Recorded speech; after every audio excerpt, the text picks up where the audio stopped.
આજે આપણે ધોરણ 11 સમાજશાસ્ત્ર જે વિષય છે જેમાં આપણે આપણું જે પાઠો પ્રકરણ છે એ ચાલુ છે.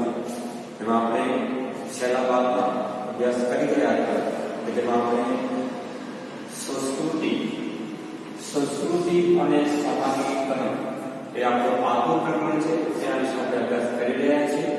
તેમાં આપણે છેલ્લા ભાગમાં ચર્ચા કરી હતી કે સંસ્કૃતિની વ્યાખ્યા, સંસ્કૃતિના લક્ષણો, સંસ્કૃતિના પ્રકાર, સભ્યતાનો અર્થ, સભ્યતાનું કાર્યક્ષેત્ર અને સામાજિકીકરણ અને સમાજીકરણનો અર્થ એના વિશે આપણે ચર્ચા છે એ વિસ્તૃતમાં એ આપણે છેલ્લા ભાગમાં આપણે કરી હતી. આજે આપણે ચર્ચા કરી રહ્યા છીએ કે સામાજીકરણની કેટલીક આપણી મહત્વ એટલે એજન્સીઓ છે એના વિશે આપણે ચર્ચા કરી રહ્યા છીએ. તો મિત્રો આજે કહી શકીએ છીએ કે સમાજીકરણની કુલ 4ની એજન્સી જે મહાકો છે જેમાં આપણા જે બે મહાકો છે તેની આપણે સમજ છે આજે વિસ્તૃત રીતે ભણી રહ્યા છીએ. તો મિત્રો સૌપ્રથમ આપણે વાત કરીએ તો સામાજિકીકરણ કોઈ પણ માનવી છે, કોઈ પણ વ્યક્તિ છે એ સમાજમાં જન્મે છે અને સમાજના નીતિઓનું પાલન કરે છે. પણ કોઈ બાળક છે એ બાળક એને શીખવાની બરાબર છે એટલે કે બાળક કોઈ પણ વસ્તુ શીખે છે તો સૌપ્રથમ કહી શકીએ છીએ તો મહાકો છે એનું મહત્વની ભૂમિકા ભજવતો હોય છે. તેથી કહી શકીએ છીએ મિત્રો કે આજે આપણે સમાજીકરણ કેટલાક મહાકો છે એમાં પ્રથમ મહાક છે એ છે કુટુંબ, બરાબર એટલે કે પરિવાર, ફેમિલી, બરાબર. એટલે આજે આપણે વાત કરી રહ્યા છીએ કે સામાજીકરણના મહાકોમાં કુટુંબની વાત કરીએ મિત્રો તો કુટુંબ છે બરાબર છે બાળક છે, બાળકના પરિવારના માતા પિતા, ભાઈ બહેન, વડીલો, દાદા દાદી કે નાના નાની કુટુંબ બરાબર છે એ પરિવાર તરીકે આપણે કહી શકીએ. બાળક છે નાનું છે એ નાનું બાળક છે એના માતા પિતા શીખશે, કઈ ભાઈ બહેન શીખશે, મોટા વડીલો છે એના પર કંઈક શીખશે. એટલે કુટુંબની ભૂમિકા છે એ મહત્વની રહેલી છે. સામાજિકરણમાં બાળકની કુટુંબની ભૂમિકા છે એ મહત્વની ભૂમિકા તરીકે રહેલી છે એવું કહેવામાં આવે છે.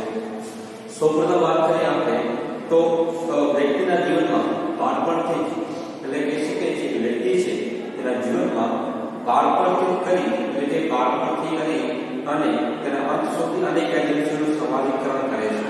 તેમાં કુટુંબ, મિત્ર જૂથ અને શાળા મુખ્ય ભાગ ભજવે છે. બાળકના કહી શકીએ છીએ વિકાસમાં સામાજિકીકરણમાં કેવો તો કુટુંબ, પછી મિત્ર જૂથ અને શાળા છે એ મુખ્ય ભાગ ભજવે છે. આપણે આ એજન્સીની ભૂમિકા છે એ વિસ્તૃત રીતે સમજીએ તો સૌપ્રથમ આપણે આજે વાત કરી રહ્યા છીએ વિશે કુટુંબ. આજે જોઈ શકીએ છીએ કે વિશ્વની તમામ સંસ્કૃતિ બરાબર દુનિયાની તમામ સંસ્કૃતિઓમાં કુટુંબ છે એ સામાજિકકરણનું પાયાનું અને કુટુંબ છે એ સામાજિકકરણનું પાયાનું અને અગ્રસરનું માધ્યમ તરીકે આપણે એને ઓળખી શકીએ છીએ. જેથી કહી શકીએ કે કુટુંબ છે એ પાયાનું સામાજિકકરણની પાયાની બાબત છે. કુટુંબમાંથી બાળક છે એ શીખી એ પોતાનું વર્તન છે વ્યવહારથી કરતું હોય છે. એટલે વિશ્વના તમામ સંસ્કૃતિઓમાં કુટુંબ એ સામાજિકકરણનું પાયાનું અને અગત્યનું માધ્યમ તરીકે આપણે એને ઓળખી શકીએ છીએ. બાળક છે એ સૌપ્રથમ કોઈ પણ બાળક છે એ સૌપ્રથમ વાત કરીએ આપણે સૌપ્રથમ કુટુંબના સંપર્કમાં હોય છે. બાળક જન્મતાની સાથે માતાના સંપર્કમાં હોય છે, પરિવાર કુટુંબના સંપર્કમાં હોય છે. એટલે કહી શકીએ છીએ કે બાળક છે તે સૌપ્રથમ એ કુટુંબના સંપર્કમાં આવે છે. ત્યાર પછી વાત કરીએ આપણે તો માતા પિતા અને ભાઈ બહેનના સંબંધ દ્વારા બાળક છે જૈવિક વ્યક્તિમાંથી સામાજિક વ્યક્તિ બને છે. બરાબર એટલે કે પરિવારમાંથી માતા પિતા અને ભાઈ બહેનના જે સાથે રહી એ બાળક છે એ સંબંધ દ્વારા બાળક છે જૈવિક વ્યક્તિમાંથી સામાજિક વ્યક્તિ છે એ બને છે. મોટાભાગની સંસ્કૃતિ કહી શકીએ છીએ મિત્રો કે મોટાભાગની સંસ્કૃતિમાં કુટુંબમાં માતા પિતા માતાની ભૂમિકા સામાજિકરણ એટલે મહત્વની છે. મોટાભાગની સંસ્કૃતિઓ કહી શકીએ છીએ મિત્રો કે કુટુંબ કહી શકીએ છીએ સંસ્કૃતિમાં કુટુંબમાં માતાની ભૂમિકા છે, બાળકમાં માતાની ભૂમિકા છે એ મહત્વની રહેલી છે. એટલે કે એ મહત્વનો ભાગ ભજવતો હોય છે. માતા પિતા, માતા કે પિતા પરનો પ્રેમ, વાત્સલ્ય વગેરે બાળકના મનમાં સામાજિક અને માનસિક સલામતી ભાવના ઉત્પન્ન કરે છે. એટલે કહી શકીએ છીએ કે ઘર પરિવારમાં માતા પિતા હોય કે માતા કે પિતા બંનેમાંથી પ્રેમ વચ્ચે બાળકને પ્રેમ વાત્સલ્ય ખૂબ મળતી હોય છે. એટલે કે પ્રેમ વાત્સલ્ય અને ભૂખ વગેરે બાળકના મનમાં સામાજિક અને માનસિક સલામતી ભાવના છે તે ઉત્પન્ન કરે છે, જે વ્યક્તિના વિકાસમાં અગત્યની છે. કહી શકીએ છીએ કે જે વ્યક્તિના બાળકના વિકાસમાં અગત્યની જો હોય તો જે પ્રેમ વાત્સલ્ય અને ભૂખ એ કોના દ્વારા મળે છે? કુટુંબમાં કોના દ્વારા? તો માતા અને પિતા દ્વારા એ બાળકને ભૂખ પ્રેમ અને વાત્સલ્ય છે એ મળતું હોય છે. કુટુંબના બાળકને વર્તન માટે કહી શકીએ છીએ વ્યક્તિના વિકાસ માટે અગત્યની છે. તો કુટુંબમાં એટલે કે કુટુંબ જે બાળકને કુટુંબમાં એટલે કે કુટુંબ બાળકને વર્તન માટે માર્ગદર્શક કુટુંબ જે પરિવાર છે બાળકને માર્ગદર્શક ધોરણની તેમજ નિશ્ચિત એ સ્પષ્ટ ધોરણ પૂરા પાડતી હોય છે અને તે ધોરણોને સમજાવવા કે દબાણથી અમલ કરાવે છે. બાળકને પોતાના ભાઈ બહેન સાથે સમાનતાના સંબંધો કુટુંબમાંથી મળે છે. બાળકને છે એ પોતાના ભાઈ બહેન સાથે ભાઈ કે બહેનો સાથે કે જે પોતાના સમાનતાના સંબંધો છે એ કુટુંબમાંથી મળતા હોય છે. જેથી બાળક છે એ માતા પિતા પાસે શીખે છે, તેના ભાઈ બહેનો હોય છે તેના પાસેથી પણ શીખે છે કે એ સમાનતાના સંબંધો છે એ શીખવતું હોય છે.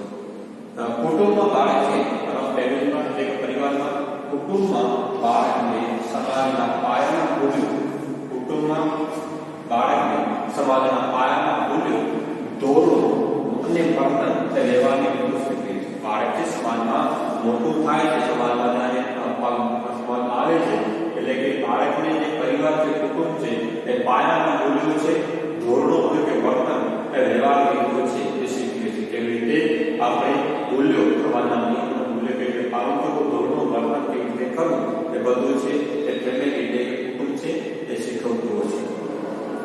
કુટુંબ તેને સમાજના લોકાચાર કુટુંબ કહી શકીએ છીએ કે કુટુંબ તેને સમાજના લોકાચાર પરંપરા રૂઢિ રિવાજ આ વગેરેનું જ્ઞાન આપે છે. સદસ્યોનું જ્ઞાન લોકાચાર પરંપરા અને રૂઢિ કે રિવાજનું જ્ઞાન છે કુટુંબ આપે છે. આમ કુટુંબ બાળકને સંસ્કૃતિના વારસાની સૌથી આવશ્યક કુટુંબ છે એ બાળકની સંસ્કૃતિના વારસાની આવશ્યક અને મહત્વની પરિભાષાઓ સામાજિકીકરણ દ્વારા શીખવતું હોય છે. આધુનિક સમયની વાત કરીએ તો હાલના સમયની વાત કરીએ, આધુનિક ટેકનોલોજીના સમયની વાત કરીએ તો આધુનિક સમયમાં ઘરની બહાર કામ કરવા જતી માતા ઉપર બાળક છે સર્વાંગી વિકાસની કહી શકીએ છીએ સર્વાંગી વિકાસની અનેક જવાબદારીઓ લઈ જાય છે.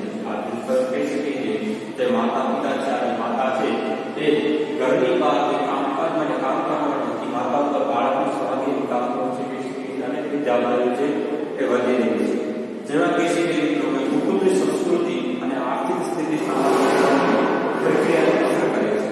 દાખલા તરીકે વાત કરીએ આપણે તો રૂઢિચુસ્ત કુટુંબમાં ઉછેરેલું બાળક અને ઉદારમતવાદી કુટુંબમાં ઉછેરેલું બાળક એ ઉદારમતવાદી કુટુંબમાં ઉછેરેલું બાળક ઉછેરવાળા બાળકના તફાવત છે એ જોવા મળતી હોય છે. એટલે કહી શકીએ મિત્રો કે બાળકના સર્વાંગી વિકાસમાં જો મહત્વનો ભાગ ભજવતો હોય તો સૌપ્રથમ આપણે કહી શકીએ કે વાહક તરીકે એજન્સી તરીકે સામાજિકકરણના વાહક તરીકે તો કુટુંબ છે પરિવાર છે એ મહત્વનો ભાગ ભજવે છે. અને તેમાં આપણે વાત કરીએ તો મહત્વની તો માતા અને પિતા ત્યાર પછી કહી શકીએ છીએ કે ભાઈ અને બહેન છે એ પણ બાળકના વિકાસમાં મહત્વનો ભાગ ભજવતો હોય છે.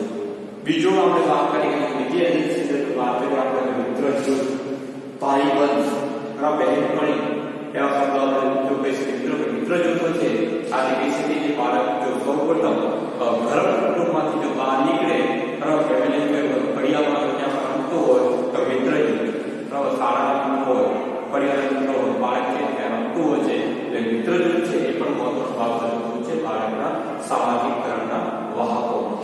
તો તેમાં આપણે વાત કરીએ તો કે બાળક એ સામાજિકીકરણ માટે કુટુંબ ઉપરાંત બાળક છે એ સામાજિકકરણ માટે એટલે કે બાળક છે એ સામાજિકકરણ માટે કુટુંબ ઉપરાંત બીજી એજન્સીનો મિત્ર જૂથ છે. કુટુંબની બહાર પોતાના સમૂહવડિયા બરાબર છે ફેમિલી બરાબર કુટુંબની બહાર તો કુટુંબની બહાર પોતાના સમૂહવડિયા મિત્રો કુટુંબની બહાર પોતાના સમૂહવડિયા મિત્રો સાથે બાળક છે આંતરક્રિયામાં જોડાય છે. કુટુંબની બહાર સમૂહવડિયા મિત્રો સાથે બાળક છે એ આંતરક્રિયાથી જોડાયેલું છે. સમૂહમાં જે મિત્રો છે સાથે બાળક છે આંતરક્રિયાથી જોડાયેલું છે, જેથી કહી શકીએ છીએ મિત્રો કે આવું મિત્ર જૂથ બાળકના સામાજિકરણ કરે છે. આવું મિત્ર જૂથ છે એ કહી શકીએ છીએ કે બાળકને આવું મિત્ર જૂથ છે બાળકને સામાજિકરણ એ કરે છે. બાળકનો સામાજિક વિકાસ છે એ મિત્ર જૂથ પણ કરતું હોય છે. આ મિત્ર જૂથો નિકટવર્તી હોય બાળકના તેના મિત્રો સાથે સંબંધો જ્ઞાન વ્યક્તિગત અને સહાનુભૂતિ ભર્યા હોય છે. એવા હોય છે તો કહી શકીએ છીએ મિત્રો કે આ મિત્ર જૂથો છે સામાજિકરણ મિત્ર જૂથો છે કે જે નિકટવર્તી હોય બાળકના તેના મિત્રો સાથેના સંબંધો જ્ઞાન વ્યક્તિગત અને સહાનુભૂતિ ભર્યા એ જોવા મળતા હોય છે. સહાનુભૂતિ ભર્યા હોય છે, જેથી આપણે કહી શકીએ છીએ કે તેમાંથી બાળક એ વાતચીત, શિસ્ત, વર્તન, નિયમો, ધોરણો આ વગેરે શીખવે છે. બાળક છે કે જેથી મિત્ર જૂથ સાથે બાળક છે એ વાતચીત કેવી રીતે કરવી, કેવી રીતે હળીમળી રહેવી, એટલે કે વાતચીત, શિસ્ત, વર્તન અને નિયમો, ધોરણો એ વગેરે છે એ શીખવે છે. આવો મિત્ર જૂથ પડોશમાં હોય છે અને શાળામાં પણ હોય છે. બાળક તેના મિત્રો સાથે સંબંધોમાં લોકશાહી ભર્યા બાળક છે તે પોતાના મિત્રો સંબંધોમાં બાળક છે તેના મિત્રો સાથેના સંબંધોમાં લોકશાહી અને સમાનતા એવા તો આપણે કહી શકીએ છીએ કે લોકશાહી અને સમાનતા ભર્યા વાતાવરણનું મહત્વ એમાં મહત્વ રહેલું છે. તેથી કહી શકીએ છીએ કે બાળકના વિકાસમાં મિત્ર જૂથ છે એ પણ મહત્વનો ભાગ ભજવતો હોય છે. આ સંબંધો સત્તા તાબેદારી નથી, પરંતુ સમાનતા ભર્યા હોય છે. ખેલકૂદ અને રમતો દરમિયાન એટલે કે જ્યારે બાળકની મિત્રો સાથે ખેલે છે, રમે છે ત્યારે ખેલકૂદ અને રમતો દ્વારા કૌશલ્ય અને નિયમોનું પાલન દ્વારા વ્યાપક સમાજના કાયદા અને ધોરણોનું પાલન કેવી રીતે કરવું તે પણ બાળકને ખ્યાલ આપતું હોય છે. મિત્ર જૂથ સભ્ય થવાથી બાળક પરસ્પર સહકારની ભાવના ધરાવે છે. મિત્ર જૂથ સંબંધો છે એ થવાથી બાળક છે પરસ્પર એકબીજા સાથે સહકાર કરવાની જે ભાવના છે તેમાં એકબીજા માટે જતું કરવાની કેળવણી પણ જન્મ થયો છે. એટલે કે મિત્ર જૂથના સભ્ય થવાથી બાળકમાં પરસ્પર સહકારની ભાવના છે વિકસે છે અને તેઓમાં એકબીજા માટે જતું કરવાની કેળવણી પણ વિકસતી હોય છે. તેથી કહી શકીએ છીએ કે મિત્ર જૂથ છે એ સામાજિકરણમાં મહત્વનો ભાગ ભજવતું હોય છે. બાળકનું મિત્ર જૂથ જો સમાજના ધોરણો નિયમોનું પાલન કરવું હોય તો તે બાળકને સામાજિકરણની અસરકારકતા સાધન આપે છે. બરાબર મિત્રો, બાળકનું મિત્ર જૂથ જો સમાજના ધોરણો કે નિયમોનું પાલન કરવું હોય તો બાળકના સામાજિકરણની અસરકારક સઘન બને છે.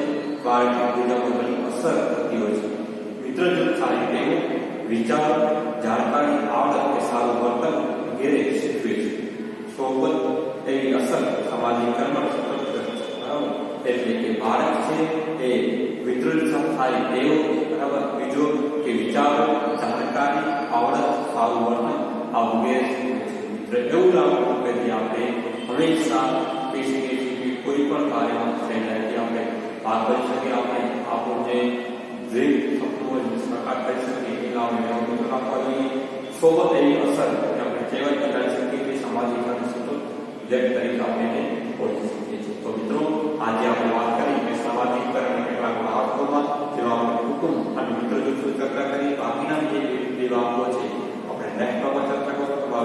હોમવર્ક છે વધી ગયો.